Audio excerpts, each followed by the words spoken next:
Okay, so the first component, the leaf litter diverter, it's probably useful to position this first under your dam pipe that you're going to drain. It's the size of these large barrel systems.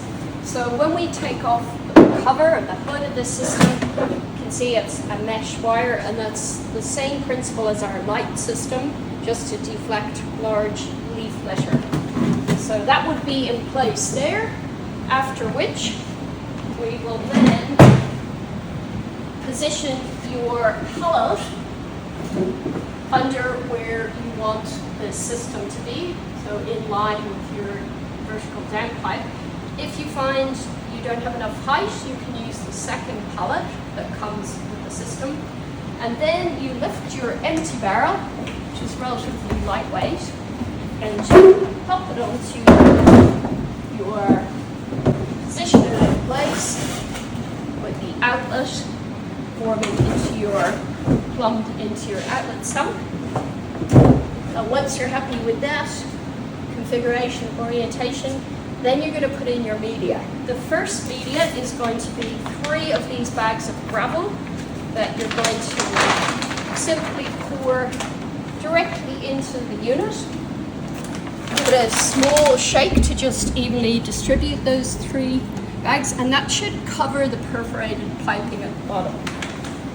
After that, there are 9 bags of these blended media that you pour on top of the gravel media, and similarly between each bag it's probably helpful to just give it a small little shake to distribute that material evenly.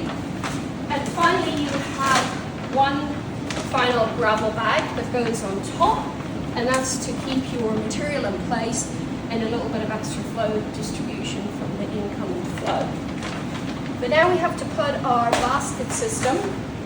Our basket system is this unit here, simply slots on there, and we would put the sock system onto that as well. These are very simple socks to pop on and off, and that would be to collect any fine sediment that doesn't get trapped by the leaf litter diverter. And likewise, if this gets full, or when it gets full, you simply take off the sock, invert it and empty into a bin, proper disposal, that material and the sock can then get replaced onto your filter sock system.